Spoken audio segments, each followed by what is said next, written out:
Romans 9:2. I have great sorrow and unceasing anguish in my heart.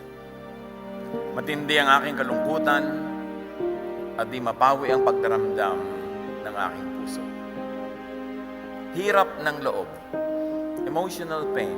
Maraming dumaranas niyan, maaaring hanggang ngayon. Nawa ay wala, pero kung meron, dumarating. Merong mga matagal, merong sandali lang, merong parang pangbuong buhay. Dinanas ni Jesus ang lahat ng hirap upang lalo niyang maunawa ang sangkatauhan, upang lalo niya tayong matulungan sa mga hirap na ating dinanan at daraanan. Jesus knows emotional pain. He understands and helps people. At yan ang mahalaga na ang Diyos ay nagkatawang tao, naging tao, upang maramdaman ang nararamdaman ng tao at upang ang kanyang pagka-Diyos ay lubusang magamit sa pagtulong sa tao. And with God's help, we should avoid or minimize emotional pain. Life is short, but it's long enough to enjoy the blessings that God gives. That's why we should eliminate all unnecessary elements in our lives that make us suffer.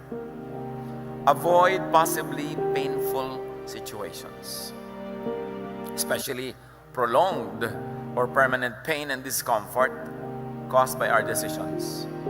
Meron tayong mga ginagawa na alam nating ang pupuntahan lifelong or prolonged suffering. Like avoid prisons. May mga ginagawa tayo na ang pwede maging ending, mag-sorry ka lang, tapos na meron naman talaga makukulong ka because you go against the law. That will be risking living a life of agony for a long time. So like people and be likable. Para magkaroon ka ng mga matitibay na mga kasama sa buhay. Yung iba naman, ang damot mag-like. Kahit sa FB, ayaw mag-like. Yung kumare mo, kutakot-takot na isinuot na costume, pagod na pagod mag-post, ilalike mo lang, pinagdaramot mo pa. Ang sama-sama na ng loob niya, sabihin 3 araw na, 4 pa lang ang like. Like nyo na, para siya subaya. Ano naman nawala sa inyo? Strengthen yourself with the Spirit, in faith. Focus on big issues. You want to be strong? Focus on an issue bigger than your drama. Kaya yung mga nanay, very strong kuminsan kahit nang dumarating sa buhay kasi may mga anak na kailangan buhayin. Ganon din yung mga tatay. Kuminsan, may relasyon ka na ang dami-daming mga sagabal para kasumaya, nandun ka lang kasi meron kang gustong buhayin na ending ng relasyon na yon. You must be dedicated to something bigger than your drama. In the absence of big things, small things become big to small minds. Kaya pag maliit lamang ang goal mo sa buhay, munting bagay, dinaramdam. Munting problema, itinutumba. Munting hirap, bumibigay. Kasi wala kang commitment to something big. Causes that are bigger than your needs, your wants, and your personal drama. So know and pursue your calling and your mission from God. At siguradong magiging malakas ka. Ano man ang mangyari. Ano ang misyon na bigay sa iyo ng Diyos para sa buong buhay? Ano ang misyon para sa taon na ito, sa buwan na ito, sa week na ito, sa linggong ito, mismo sa oras na ito? Pag malinaw sa atin yon, liliit ang mga bagay na nagpapagulo sa atin dahil alam natin kung anong dapat malakihin. Lahat ng buhay may saysay. Lahat ng buhay may misyon. At bagay yon kung paano ka nilikha, ano ang talent mo, anong hilig mo, anong gusto mo, saan ka productive, saan ka fruitful, saan ang ginagawa mong masaya yung mga tao na ginagawa mo yon, yun ang mission mo sa buhay. Strengthen yourself in the Spirit.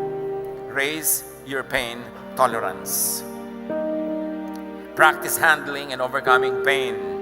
Pati ang paghawak ng mga bagay na masasakit, mahihirap, pinagpapracticean yan. That's why it's good to train young people to handle frustration, failure, sadness, abandonment, rejection, because they will face so much of that their whole life. When you always raise children protected from truth, lagi natin silang, you are the biggest fan of your anak. na pinasanay mo siya siya lang ang pinakatama, siya lang ang pinakamaganda, siya lang ang pinakakarapat dapat. Paano pag wala ka na dyan? Ano ang kakasanayan niya? Yung bumaba lang yung grade, nagpapakamatay yung mga ibang bata abroad, ha? Hindi lang pumasa sa exam, tumatalon sa building. Paano? Sinanay sila na dapat lagi kang successful. In many civilizations in the West, and even now coming to the so-called developing world, ang ginagawa ang bata laging competitive. Why teach people to be competitive instead of teaching them to be cooperative?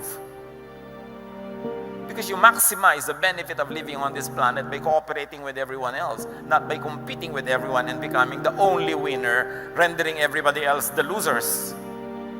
Nobody loves a winner that way. Pati natin sila turuan makiblend sa mga tao, makisalamuha, makibagay, makipagmabutihan, imbes lagi nilang itaas ng itaas ang sarili. Hinuhukay natin ang kanilang libingan agad-agad pag sinasanay natin ang mga bata ng self-worship. Kaya marami sa mga bata yung lumaki sa hirap, pagtanda, yun ang mga mabubuting anak eh. Kasi alam nilang mahirapan. Kaya pinalaki sa layaw, pinalaki sa sarap, pinalaki sa ginhawa, nagiging mga selfish.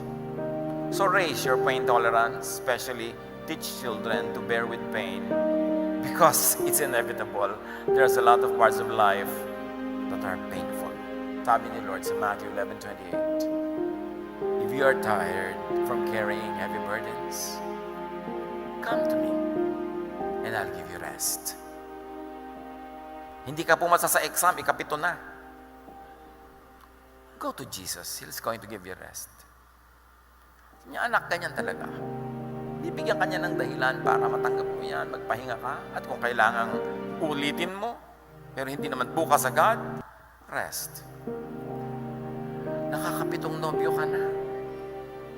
Wala pang matapat na tama. You have kissed so many toads and nobody turns out to be a prince. Ang dami-dami ng kulugo ng uso mo. Kahalik mo ng palaka. Sabi ni Lord, come to me and I'll give you rest. Rest. Nasubok niyo na ba yan? Sabi niya, come to me. Do it my way. And you will find rest. Sabi niya, my yoke is easy and my burden is light.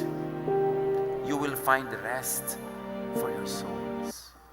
Hindi pa natin nahuhukay ang hiwaga ng katotohanan ito, but when we praise God and we are thankful and when we are grateful, things happen.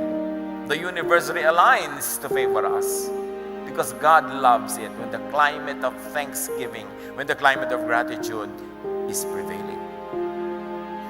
Kaya dapat marunong tayong magpasalamat.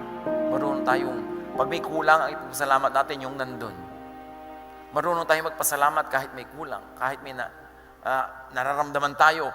Masakit ang paa ko, pero salamat, hindi masakit ang ulo ko. Dapat lagi kang maghanap na ipapasalamat. Kasi pag nagpapasalamat ang tao, time and again it is proven. And the verses of Scripture say that, naiiba ang takbo ng buhay when people are thankful and grateful. Merong hiwaga. Kung hindi mo kayang unawain, sundin mo na lang. Sabi nga nila, time heals all wounds. Nearly all. But what is important is this. The pain of whatever sorrows or difficulties or hardship will wear off with time. Yung iba, at napabalitaan natin yan, nakipaghiwalay lang ang girlfriend, magpapakamatay. Ang hindi na-realize sa mga young people kasi, ang sakit niyan pero lilipas din yan. Pero alam niyo kung bakit? Ang dami nagpapakamatay ngayon young people. Ang dami. It's almost epidemic.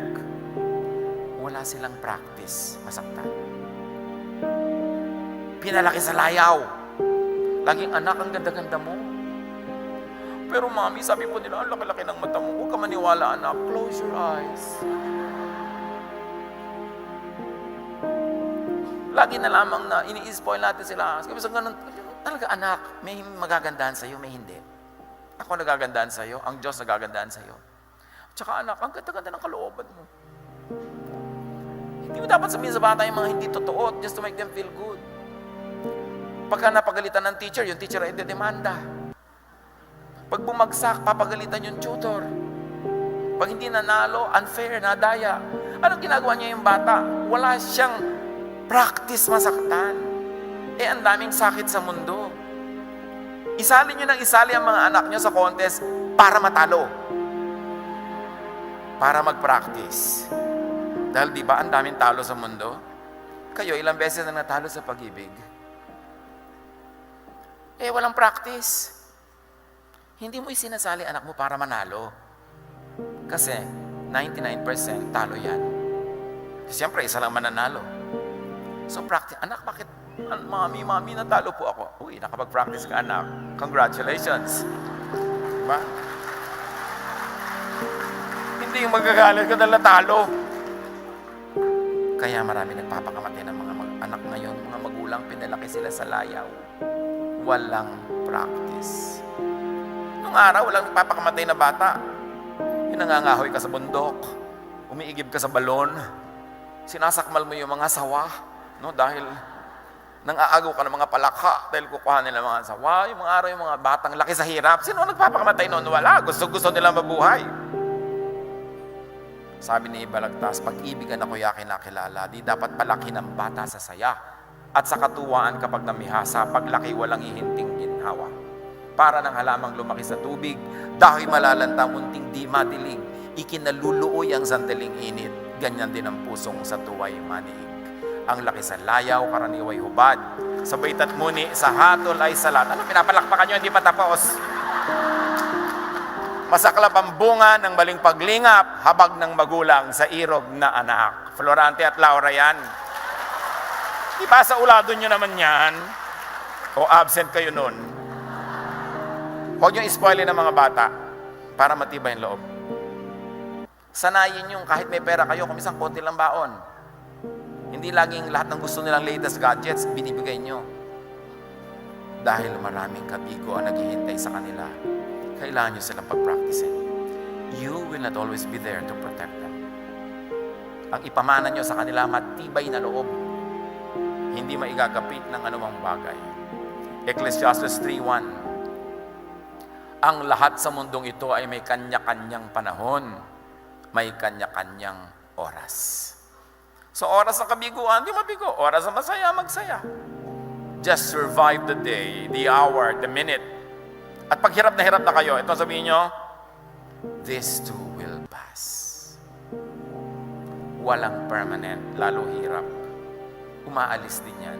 Just survive the day so that when God distributes you blessings tomorrow, you are alive and you are there to receive it. Importante, just survive. Huwag kayong bibigay. Pag natumba, bumangon. Pag hindi makabangon, gumapang. Huwag kayong titigil. And in healing, time is our friend.